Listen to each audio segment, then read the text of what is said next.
Welcome back to the deep dive. Today we're opening up a really old debate. Actually, it's a scientific argument that still echoes today, really, across any field that touches the human mind.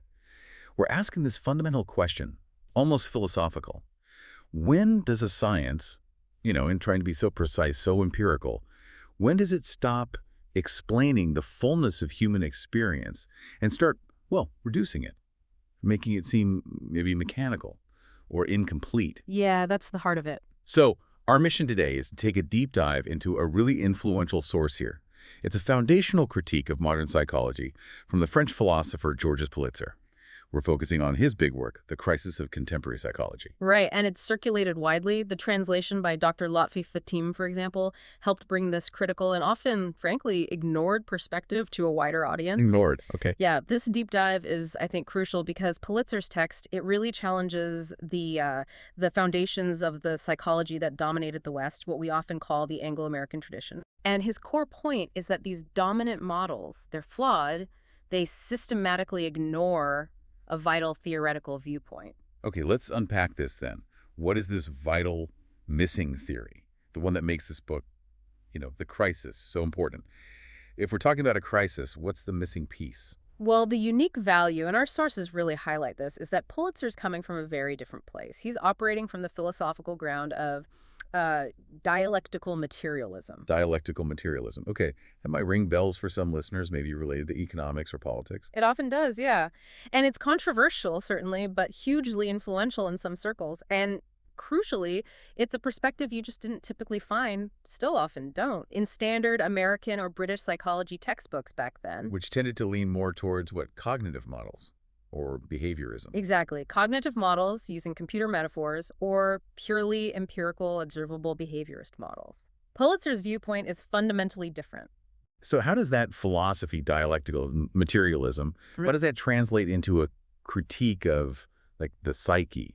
What's it saying about consciousness that, say, behaviorism missed? Well, in short, it argues that consciousness, the self, these aren't just isolated things happening inside your head. Oh. Traditional Western models often treated the mind as either, a set of built-in processes, sort of an idealist view, or just a bundle of reactions to stimuli, which is more mechanistic. Right. Stimulus response. Yeah. Dialectical materialism sees the mind as a dynamic process. It's constantly being formed and reformed through interaction with the world historically, socially, practically. The internal self, in this view, is really a product of external changing conditions. Ah, okay. Yeah. That connects the dots then. So this isn't just some dusty academic argument from, 80 years ago? No. It's about the assumptions psychologists might be using right now, even implicitly. If your model sort of ignores the social history, the context, the dialectical bit you mentioned, then you're already limiting your understanding of how complex people really are. Absolutely. Think about the psychology that was really taking off in the early 20th century. Behaviorism, especially. Yeah. It built its scientific credibility on observing things, measuring things, often in a lab, isolated. Pulitzer's saying, okay, fine, but by focusing only on what's measurable and isolated like that, you've accepted a huge flaw. You're missing the full human subject. Here's where it gets really interesting then. If the field has these sort of philosophical blind spots baked in, what exactly is the crisis Politzer identifies? The crisis, as the source material lays it out, is essentially this. Modern psychology, in its drive to be scientific in that narrow, isolated way, has failed. It's failed to grasp the individual's full complexity, their, quote, full humanity. Full humanity, wow. Yeah, the failure is in reducing this incredibly complex social thinking being into something, well, simplified, fragmented, almost like a machine. We hear that word reductionism a lot. What does it actually mean here in practice? What's the specific flaw Politzer saw in those early experimental or behaviorist approaches? The critique is that those theorists, they relied so heavily on these mechanistic models, these simplifying assumptions. They ended up reducing the human being to just a collection of interchangeable functions. Interchangeable functions, meaning? Well, and they treat the mind like it's just reflex arcs or biological drives or simple input-output processes. Almost like everyone's internal wiring is basically the same, and context doesn't fundamentally change it. It ignores the cohesive, socially constructed reality of being a person. It fragments the self. So it's like studying the gears of a clock, but never asking what time it tells or why we even need clocks. That's a good analogy, yep. We measure the reaction times, the saliva flow, whatever, and we conclude that's the essence of personality or learning or whatever. Precisely. And the big error, according to Politzer, is that while this approach claimed scientific rigor through observation and measurement— Which sounds good, right? yeah, Scientific rigor. it sounds good.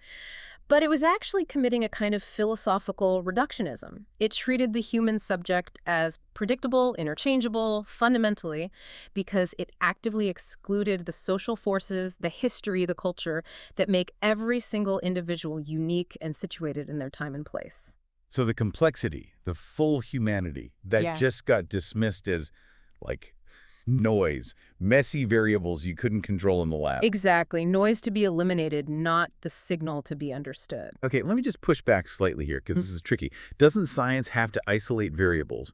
Doesn't it need to reduce things to study them effectively? How can you run a controlled experiment if you're trying to account for full humanity and all this dynamic social context at once? That's a really important question. And it's where Pulitzer's materialist viewpoint offers a different path.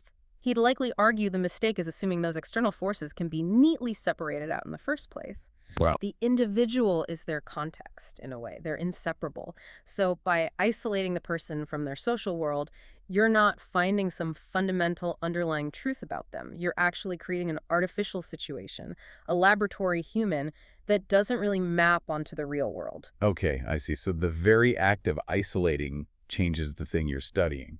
Fundamentally. And this focus on the fragmented, predictable mechanism, it leads right to what Politzer saw as the core omissions. Right.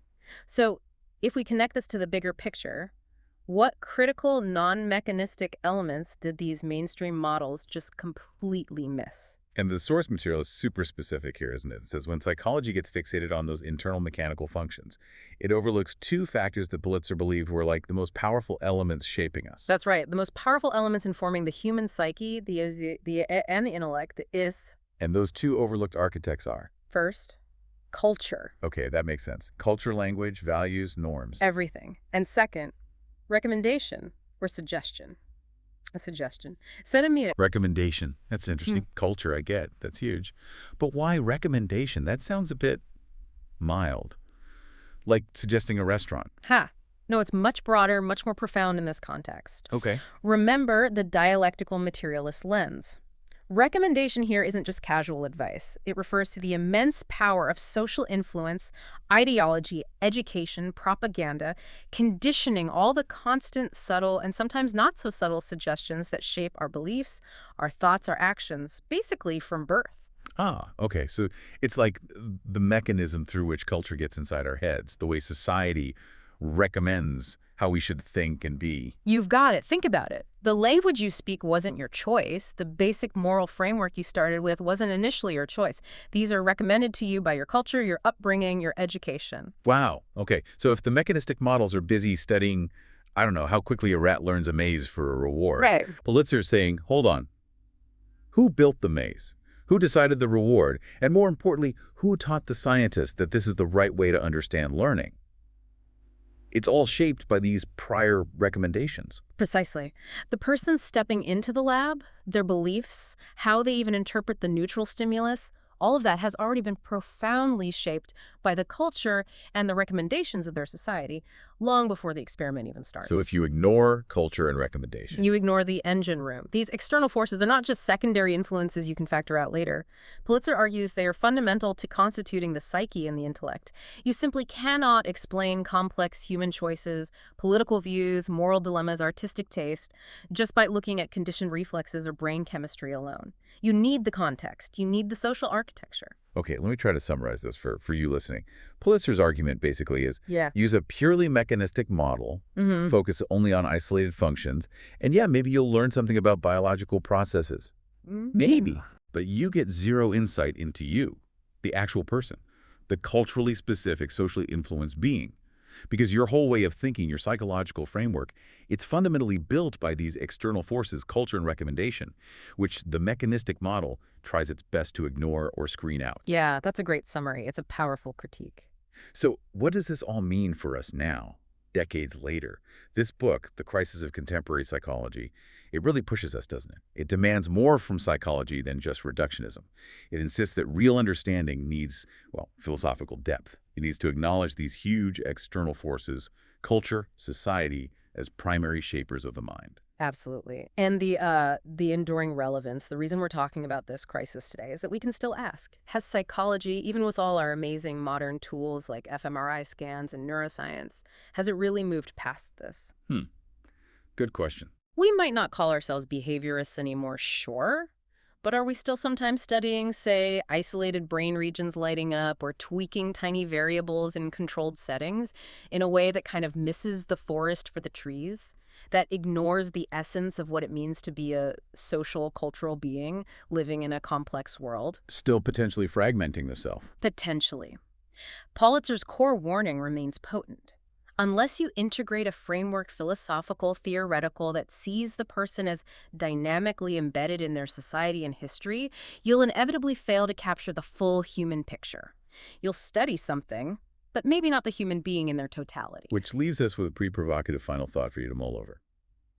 If culture and social recommendation are truly the most powerful architects of our consciousness, shaping what we value, how we even perceive reality, then how can we ever really measure or quantify a self outside of that social architecture we inhabit? Is there even such a thing? And maybe more pressingly, if that architecture itself is changing faster than ever, think about media, technology, social networks constantly feeding us recommendations. Right. What common psychological theories that you encounter, maybe about personality or decision-making or mental health? Which ones might Politzer still critique today as being incomplete, as still being perhaps a bit too mechanistic, too focused on the internal gears, while missing the bigger picture shaped by culture and suggestion? That's the question to sit with. Something to think about until our next deep dive.